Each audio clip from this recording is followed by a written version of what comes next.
సమర్థవంతంగా విధులు నిర్వహించే అధికారులు వైసీపీ ప్రభుత్వానికి నచ్చరని మరోసారి రుజువైంది. తిరుపతి ఎస్పీగా బాధ్యతలు స్వీకరించిన 20 రోజులకే మల్లికా గార్గ్ బదిలీ అయ్యారు. అసెంబ్లీ, పార్లమెంట్ ఎన్నికల నేపథ్యంలో జిల్లాకు వచ్చిన ఆమె ఆ ఎన్నికల కారణంగానే బదిలీ వేటుకు గురైనట్లు సమాచారం. ఎలాంటి ఒత్తిళ్లకు లొంగకుండా నిబద్ధతతో పనిచేసిన మల్లికా గార్గ్ పై ఊహించని రీతిలో ఎందుకు బదిలీ వేటు పడింది? దీని వెనుక ఉన్న పాత్రధారులు, సూత్రధారులు ఎవరు?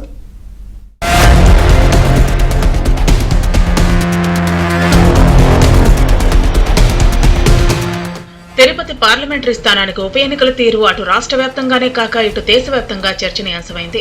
అధికార పార్టీ అక్రమాలకు పాల్పడటంతో పాటు దొంగ ఓట్ల పోలింగ్, ప్రశ్నించిన ప్రతిపక్ష పార్టీల నాయకులు, కార్యకర్తలపై దాడులు దేశవ్యాప్తంగా సంచలనం సృష్టించింది.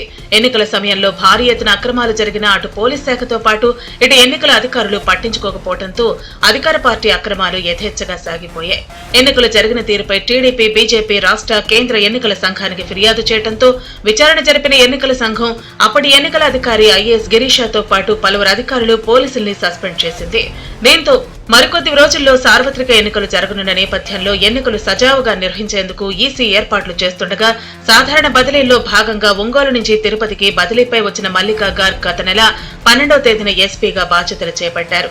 ఎస్పీగా బాధ్యతలు చేపట్టిన నాటి నుంచే ఎవరు ఒత్తిళ్లకు తలగ్గకుండా నిజాయితీగా, నిక్కచ్చిగా వ్యవహరిస్తున్నారు. ఎస్పీగా బాధ్యతలు స్వీకరించిన నాటి నుంచి జిల్లాలోని ప్రజాప్రతినిధులు ఎవరినీ కలవకుండా తనదైన శైలిలో పాలనను కొనసాగిస్తూ ఎన్నికలకు సిబ్బందిని సమాయత్తం చేస్తున్నారు.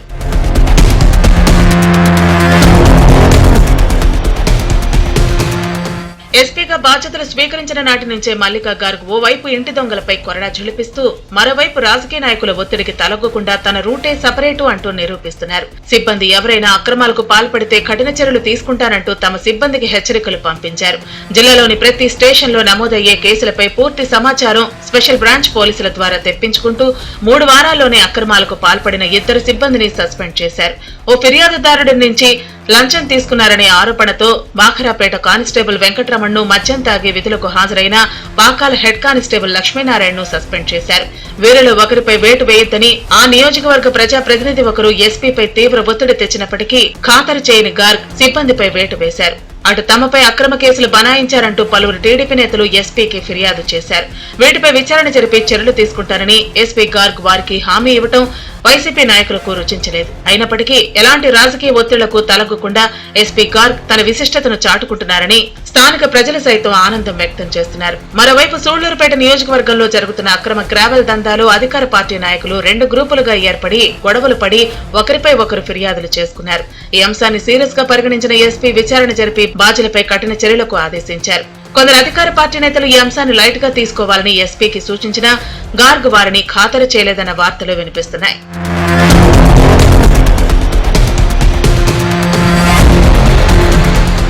మొత్తానికి ఎస్పీ గార్గ్ కఠిన వైఖరితో 3 వారాల్లోనే అధికార పార్టీ నాయకులకు పలు చేదు అనుభవాలు ఎదురయ్యాయి. ఎస్పీ వ్యవహార శైలిని చూసిన అధికార పార్టీ నాయకులు ఎన్నికల సమయంలో తమ మాట చెల్లుబాటు అయ్యే అవకాశం ఉండదని, ఇక ఎన్నికల్లో తమ ఆటలు సాగవని గ్రహించారు. దీంతో జిల్లాలోని పలువురు ప్రజాప్రతినిధులు ప్రభుత్వంపై ఒత్తిడి తెచ్చి ఎస్పీని బదిలీ చేయించినట్లు సమాచారం. బాధ్యతలు స్వీకరించిన 20 రోజులకే తిరుపతి ఎస్పీ మల్లికా గార్గ్ పై బదిలీ వేటు వేయడంపై అటు ప్రజల నుంచి ఇటు విపక్షాల నుంచి పెద్ద ఎత్తున విమర్శలు వ్యక్తమవుతున్నాయి. ఎన్నికల్లో అధికార పార్టీ అక్రమాలు సాగవనే మల్లికా గార్గ్ పై బదిలీ వేటు వేశారని, ఎస్పీ బదిలీని వెంటనే రద్దు చేయాలని టీడీపీ, బీజేపీ పార్టీలు డిమాండ్ చేశాయి. ఇక్కడ జరుగుతున్న అన్యాయాల్ని, తులసివనం లాంటి తిరుపతిని గంజాయవనం చేశారు. ఇసుక దోపిడీ మొత్తం అన్ని తిరుపతి జిల్లాలో ఉన్నటువంటి అందరినీ దోపిడీ చేస్తూ ఇష్టారాజ్యంగా వివరించినటువంటి ఈ అధికార పార్టీ నాయకుల్ని కట్టడి చేయాలని చెప్పి ప్రయత్నం చేసినటువంటి మహిళా అధికారిని ఈరోజు బదిలీ చేసి ఈ నియంత ప్రభుత్వం తన రాక్షస ఆనందాన్ని పొందుతా ఉంది. భారతీయ జనతా పార్టీ దీన్ని తీవ్రంగా ఖండిస్తూ ఉంది. వెంటనే తిరిగి ఎస్పీ గారిని ఇదే స్థానంలో పోస్ట్ చేయాలని చెప్పి భారతీయ జనతా పార్టీ రాష్ట్ర ముఖ్యమంత్రిని డిమాండ్ చేస్తోంది.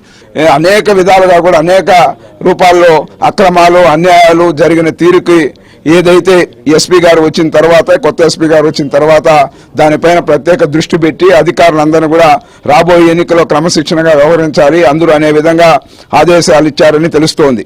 కానీ ఇక్కడున్న కరుణాకర్ రెడ్డి కానీ, పెద్దిరెడ్డి రామచంద్రారెడ్డి కానీ, అదేవిధంగా చెవిరెడ్డి భాస్కర్ రెడ్డి గారిని, వీరి ముగ్గురి ప్రమేయంతో ఈ అక్రమాలన్నీ వెలుగు చూస్తాయనే నెపంతో ఈరోజు ఎస్పీ గారిని బదిలీ చేయడాన్ని తీవ్రంగా కూడా తెలుగుదేశం పార్టీ ఆక్షేపిస్తా ఉంది. ఇప్పుడు ఎస్పీని మాకొద్దు అంటే మార్చేశారు. ఈ ఎస్పీ మాకు కావాలని మేము ధర్నా చేస్తే మళ్ళీ తెప్పిస్తారు ఆ ఎస్పీని.